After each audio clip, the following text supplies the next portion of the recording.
Baik, Bismillahirrahmanirrahim. Assalamualaikum warahmatullahi wabarakatuh. Pada kesempatan ini melanjutkan untuk materi manajemen keuangan syariah. Hari ini kita akan membahas mengenai kebijakan dividen atau dividen policy. Oke, saya share screen terlebih dahulu.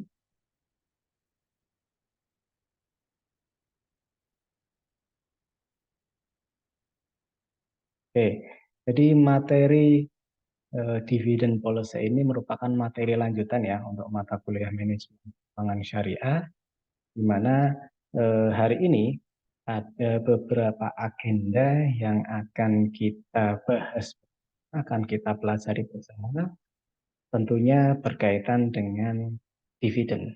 Yang pertama, nanti kita akan belajar mengenai konsep dasar kebijakan dividen atau konsep dasar dari dividen policy itu sendiri, yang mana berisi beberapa materi, diantaranya adalah pengertian dividen, kemudian pengertian kebijakan dividen, dan juga teori-teori berkaitan dengan kebijakan.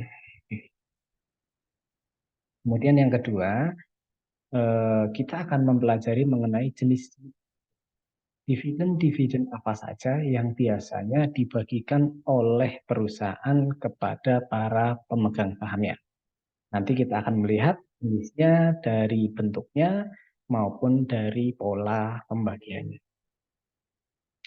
Yang ketiga, agenda kita hari ini adalah mengetahui faktor-faktor apa saja yang mempengaruhi kebijakan dividen. Nanti bisa kita lihat dari faktor kebutuhan dana, likuiditas, tingkat pertumbuhan perusahaan, dan lain sebagainya. Nah, yang terakhir, yang keempat, tidak kalah pentingnya, kita akan melihat bagaimana prosedur sebuah perusahaan membagikan dividennya kepada para pemegang saham. Nanti kita akan mengenal istilah yang namanya declaration date, record date, payment date, yang mana di dalamnya nanti ada namanya cum date maupun ex date. Cum date maupun expire date-nya. Nah, oke. Nah, eh, sebagai ilustrasi awal, ini saya kembalikan di materi apa namanya manajemen keuangan syariah yang pertama, yang awal-awal dulu. Kita tahu bahwasanya manajer keuangan itu memiliki fungsi. Kalau di dalam gambar yang ada di PowerPoint ini, kita akan melihat bahwa manajer keuangan itu berada di tengah-tengah antara pasar keuangan dan aset atau aktiva perusahaan. Nah, kita sudah mempelajari ini, di mana manajer keuangan ketika perusahaan membutuhkan dana, maka manajer keuangan akan mencari sumber dana yang berasal dari pasar keuangan. Pasar keuangan itu di dalamnya bisa pasar modal maupun pasar uang itu sendiri. Nah, kemudian sumber-sumber dana atau modal yang berasal dari pasar keuangan ini akan dikelola oleh manajer keuangan, dijadikan sebagai aktiva perusahaan. Nah, aktiva perusahaan tersebut tentunya digunakan untuk membiayai kegiatan operasional perusahaan atau yang kita simbolkan di angka. Nah, setelah aktiva perusahaan digunakan untuk kegiatan operasional perusahaan, maka seyogyanya perusahaan akan mendapatkan keuntungan. Nah, keuntungan inilah nanti oleh manajer keuangan akan dibagi menjadi dua skema. Skema 4A dan skema 4B. Skema 4A artinya perusahaan melalui manajer keuangan dia akan membagikan sebagian keuntungannya kepada pasar keuangan, kepada para investor yang ada di pasar keuangan. Nah, skema 4A inilah ketika perusahaan membagikan sebagian keuntungannya kepada pasar keuangan, kepada investor, ini yang kita sebut sebagai dividen atau pembayaran dividen. Sementara skema 4B di mana sebagian keuntungannya perusahaan ini akan dikelola kembali atau yang biasa kita sebut sebagai retain earning atau laba kita. Jadi asal muasalnya pembagian dividen itu berasal dari bagan pada fungsi manajer keuangan. Nah, oke. Nah, sehingga di sini kalau kita berbicara mengenai dividen, artinya kan tadi sudah saya sampaikan, dividen merupakan bagian dari keuntungan perusahaan dalam periode tertentu yang dibagikan kepada para pemilik saham atau pemegang saham. Kalau di ilustrasi tadi berarti dibagikan ke pasar keuangan, di mana pasar keuangan ini kan isinya investor-investor, pemilik saham, pemegang, pemegang. Dividen merupakan bagian dari keuntungan yang diperoleh perusahaan dibagikan kepada para pemilik. Nah, sementara itu pengertian dividen policy atau kebijakan dividen sendiri merupakan keputusan. Keputusan apakah laba yang diperoleh perusahaan, tadi 4A dan 4B gitu ya, akan dibagikan kepada pemegang saham sebagai dividen atau akan ditahan dalam bentuk laba ditahan guna membiayai kegiatan investasi di masa yang akan datang. Jadi apa namanya, kebijakan dividen ini kalau kita simbolkan di dalam gambar tadi itu berada di poin 4A atau 4B. Ketika perusahaan mendapatkan keuntungan, perusahaan akan dihadapkan sebuah kebijakan. Apakah keuntungannya dibagikan kepada para pemegang saham sebagai dividen atau ditahan guna pembiayaan investasi di masa yang akan datang. Nah, itu yang kita sebut sebagai kebijakan. Nah, Suat Husnan di dalam bukunya juga berpendapat bahwa kebijakan dividen ini menyangkut tentang masalah penggunaan laba perusahaan gitu ya, yang menjadi haknya para pemegang saham. Sama sebenarnya apa yang disampaikan oleh Agus Sartono maupun Suat Husnan. Jadi ada kebijakan untuk memilih ketika perusahaan mendapatkan laba, kebijakannya adalah membagikan sebagai bentuk sebagai dividen ataukah ditahan untuk diinvestasikan kembali. Nah, itu makna dari kebijakan dividen. Nah, di dalam kebijakan dividen itu sendiri ada beberapa eh, teori itu ya, teori yang melandasi daripada kebijakan dividen itu sendiri. Yang pertama kita sebut sebagai dividen irrelevance theory. Nah, ini dikemukakan oleh Modigliani dan Miller. Jadi eh, pada teori dividen irrelevant teori ini, kebijakan dividen ini tidak membawa dampak apa-apa bagi nilai perusahaan. Artinya teori ini menyatakan dividen itu nggak ada kaitannya sama sekali dengan nilai perusahaan. Ada atau tidaknya dividen tidak berdampak pada nilai perusahaan. Itu yang dikemukakan oleh Modigliani dan. Nah, sementara ada teori lain. Nah, teori lain ini teori namanya bird in the hand theory atau mungkin bahasa sederhananya itu teori burung dalam genggaman tangan gitu ya. Nah, di sini maksudnya apa? Burung di dalam genggaman tangan. Maksudnya adalah teori ini kalau tadi dividen irrelevant itu nggak ada kaitannya gitu ya. Dividen ini nggak ada kaitannya dengan nilai perusahaan. Tapi di bird in the hand theory ini berbeda. Nah, burung dalam genggaman. Artinya apa? Artinya investor lebih menyukai dividen. Karena apa? Karena kas, dividen kas ya terutama ya, yang sudah ada di tangan ini lebih bernilai daripada kekayaan dalam bentuk lainnya. Jadi investor di dalam teori burung dalam genggaman gitu ya, bird in the hand theory, itu cenderung menyukai dividen kas daripada capital gain. Nah, jadi lawannya bukan lawannya ya, apa namanya? Keuntungan investasi selain dividen kan ada namanya capital gain. Nah, in the hand theory ini menyatakan bahwa dividen lebih disukai oleh investor daripada capital gain. Nah, sementara ada teori yang ketiga, namanya tax preference theory. Nah, tax preference theory ini juga berbeda daripada apa namanya in the hand theory. Nah, tax preference theory menyatakan bahwa eh, Dividen tidak disukai oleh investor. Investor dia lebih suka capital gain. Karena apa? Karena di dalam dividen akan terkandung pajak. Jadi kalau semakin tinggi dividen ya maka pajak yang dikenakan juga semakin tinggi. Nah, sehingga pada teori tax preference ini investor lebih menyukai capital gain. Jadi ada yang berbeda. Nah, ada yang menyatakan dividen tidak berpengaruh sama sekali terhadap nilai perusahaan ya, yaitu dividen irrelevant theory. Tapi ada yang menyatakan investor lebih suka dividen. Nah, yang aman-aman saja, yang di tangan itu yang disukai, but in the hand teori. Nah, sementara kalau dari sisi pajaknya, ternyata ada juga investor yang tidak suka dividen. Karena apa? Karena pajaknya tinggi. Sehingga lebih banyak apa namanya pada teori tax preference ini investor lebih menyukai capital gain daripada dividen.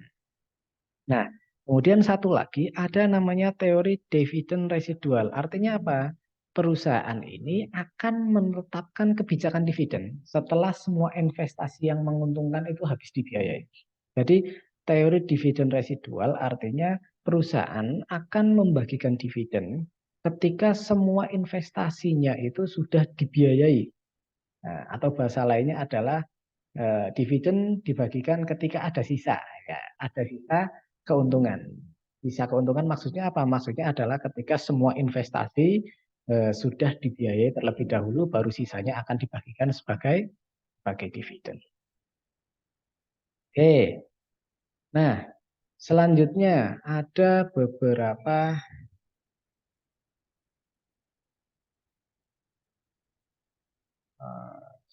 sebentar. Hmm, Oke, ada beberapa alat ukur yang berkaitan dengan dividen. Yang pertama namanya adalah dividen per share atau DPS. Dividen per share ini apa namanya dilambangkan atau dikaitkan dengan nilai rupiah. Jadi dividen per share ini ukurannya adalah rupiah. Nah, dividen per share ini merupakan ukuran yang digunakan untuk menunjukkan besarnya dividen dikaitkan dengan saham yang beredar. Sehingga rumusnya DPS atau dividen per share merupakan total dividen dibagi total saham yang beredar dari sebuah. Kemudian yang kedua ada namanya dividend yield. Nah, dividend yield ini merupakan rasio atau presentase ukurannya. Nah, dividen yield ini adalah tingkat pengembalian berbentuk dividen tunai yang diberikan kepada pemegang saham. Sehingga dividen yield ini rumusnya adalah tadi dividen per share dibagi harga saham pasar. Nah, pada saat itu gitu ya, dikalikan 100%. Nah, kemudian yang ketiga alat ukurnya berkaitan dengan dividen adalah DPR atau bahasa lainnya adalah dividen payout ratio. Merupakan rasio jumlah total dividen yang dibayarkan kepada para pemegang saham. Nah, jadi DPR ini rumusnya sama dengan DPS atau dividen per share dibagi earning per share laba per lembar sahamnya. Oke, nah semakin besar dividen yield, nah, ketika dividen yield sebuah perusahaan ini nilainya tinggi, maka ini akan semakin menarik untuk investor. Investor akan cenderung menginvestasikan asetnya ketika perusahaan tersebut DY-nya atau dividen yield-nya adalah tinggi. Nah, sebuah perusahaan ini dapat dikatakan memiliki presentase dividen yield yang ideal jika presentasinya itu berada di atas 5%. Nah, dividen yield-nya 5% dikatakan perusahaan tersebut menarik untuk investasi. Ideal bahasa lainnya. Nah, kemudian ada beberapa jenis-jenis dividen gitu ya. Berdasarkan bentuknya. Nanti kan ada dua ya, berdasarkan bentuknya. Yang pertama ada namanya cash dividend atau dividen tunai. Artinya bahwa dividen ini akan dibayarkan secara tunai. Oke, dibayarkan secara tunai kepada para pemegang saham. Berarti bentuknya adalah kas, tunai, cash gitu ya. Kemudian yang kedua ada namanya stock dividend.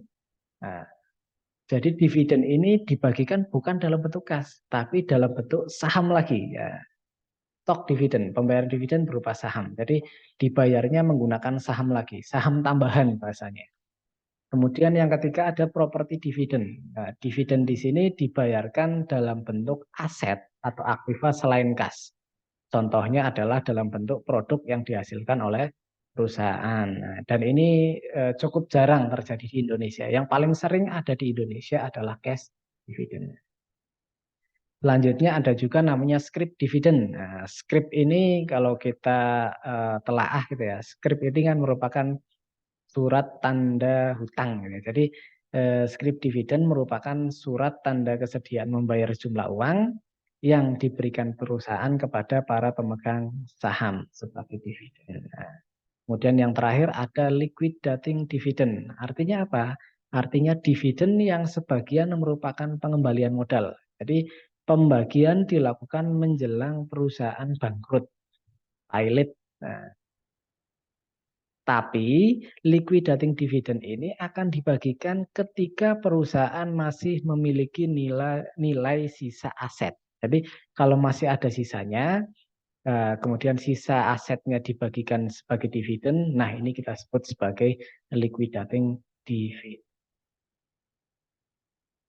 Nah, selanjutnya berdasarkan pola pembagiannya ada dua. Ada yang kita sebut sebagai dividen reguler, ada yang kita sebut sebagai dividen ekstra. Apa bedanya? Bedanya adalah dividen reguler ini dibagikan secara periodik. Nah, biasanya bentuknya adalah cash dividend atau kas. Sementara kalau dividen ekstra ini sifatnya insidental.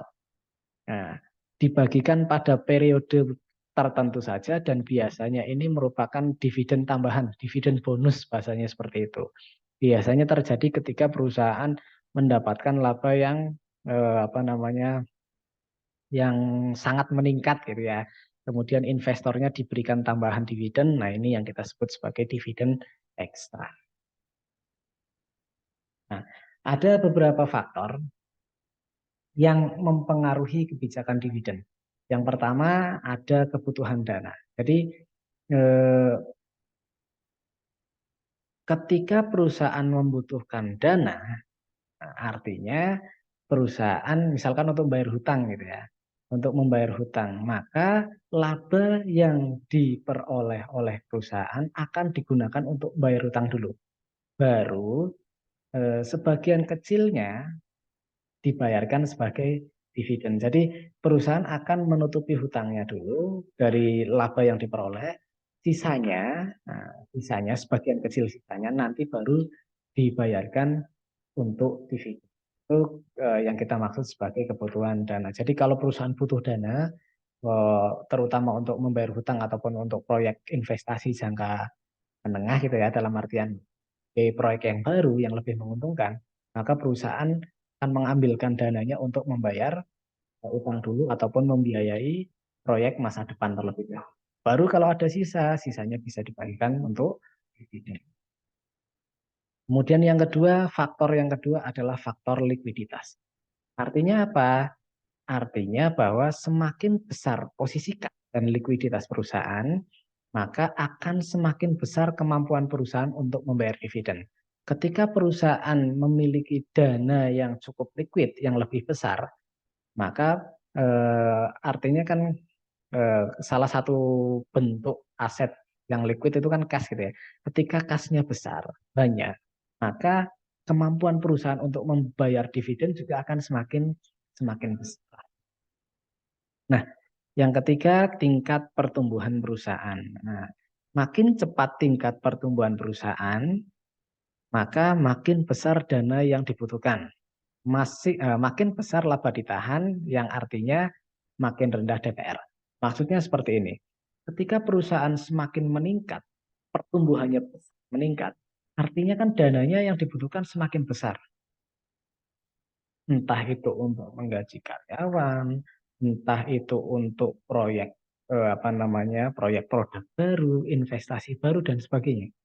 Ketika pertumbuhannya meningkat, perusahaan akan membutuhkan dana yang semakin besar. Artinya apa? Artinya kalau perusahaan mendapatkan laba di tahun sebelumnya, maka tidak serta-merta akan dibagikan dividen. Akan digunakan yang besar dananya adalah untuk laba ditahan. Artinya apa? Artinya yang digunakan untuk bayar dividen makin kecil.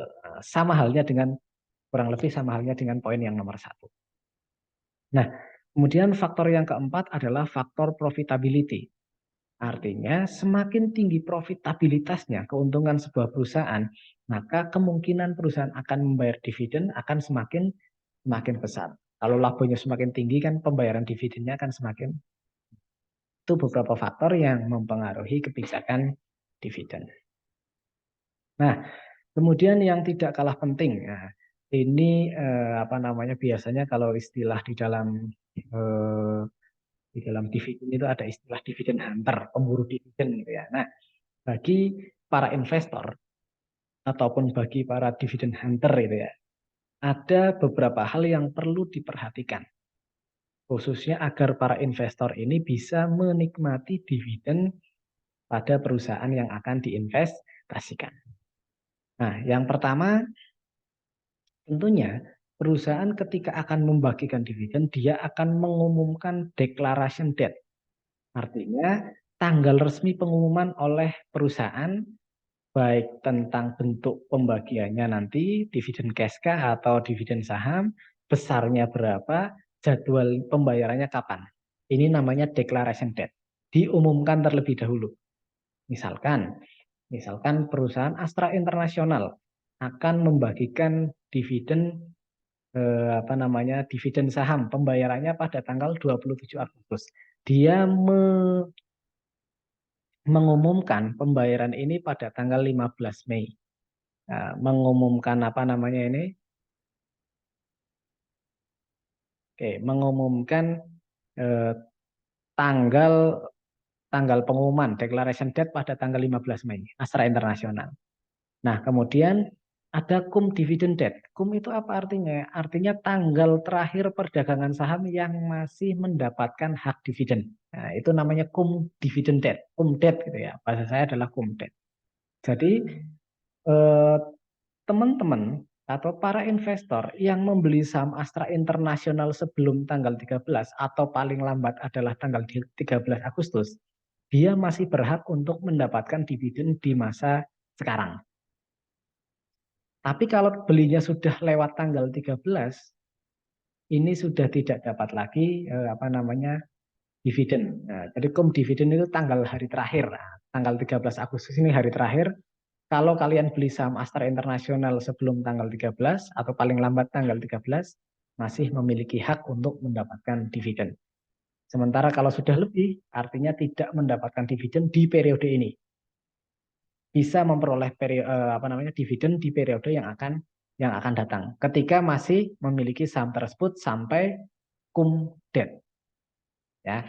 Jadi walaupun tidak dapat sekarang, bisa dapat di periode yang mendatang dengan catatan masih memiliki saham tersebut sampai batas waktu cum date. Nah, selanjutnya adalah ex dividend date. Nah, ex dividend date ini merupakan tanggal saham perdagangan sudah tidak lagi melekat hak untuk memperoleh. Jadi batasnya itu tanggal 16. Nah, tanggal 16 itu sudah nggak akan dapat lagi. Nah, kemungkinan besar ini karena ada range 13 sampai 16, kemungkinan besar tanggal 14 dan 15 ini tanggal merah. Ada perdagangan bursa 14-15. Sehingga biasanya ini jarak antara cum date dengan ex date 1 hari. Ini 3 hari, kemungkinan besar 14-15 Agustus adalah hari libur perdagangan ataupun tanggal merah. Nah, ex dividend date berarti kalian sudah tidak dapat dividen di periode ini. Kalau belinya 16 Agustus tidak akan mendapatkan dividen. Nah, setelah itu baru dicatat record date. Dicatat siapa-siapa saja yang berhak mendapatkan dividen, dirangkum. Nah, dirangkum di rekap datanya ini di tanggal 18 Agustus. Kemudian akan dibayarkan ketika masuk tanggal 27. Ini yang kita sebut sebagai prosedur pembagian dividen. Nah, contohnya seperti ini. Ini dulu saya pernah investasi di Sidomukul gitu ya. Nah, pembagian dividen tunai SIDO, SIDO itu SIDO muncul dengan harga dengan rasio dividennya itu setiap satu lembar akan memperoleh 15,3 rupiah. Nah, memang kecil, tapi kalau kalian punyanya 1000 lot kan tinggal dikalikan saja. Jadi 15,3 itu merupakan per lembar, bukan per lot, per lembar sahamnya. Nah, kebetulan waktu itu saya memiliki 6 lot atau sekitar 600 lembar. Sehingga 600 dikalikan 15, saya mendapatkan dividen 9.000 rupiah. Itu kalau saya punyanya 6 lot. Kalau kalian punyanya 1000 lot, tinggal dikalikan saja.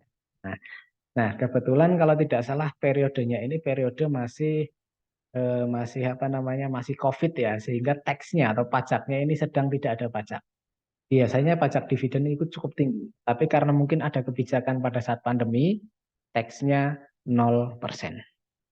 Nah, ini pun dicantumkan. Date-nya 13 Agustus, ex-dividend date-nya 16 Agustus, kemudian record dividennya tanggal 18, dan pembayarannya akan langsung masuk rekening dana nasabah pada tanggal 27 Agustus 2021.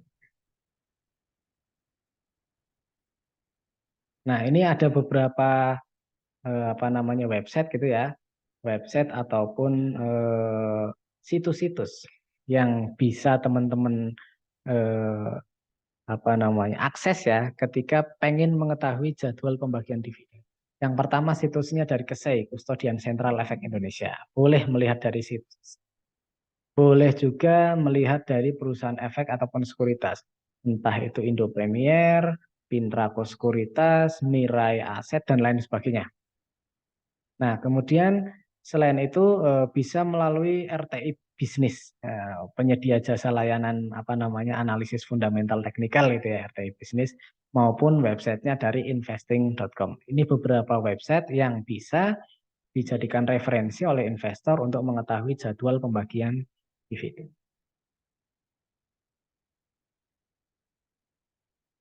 Oke, mungkin itu yang bisa saya sampaikan.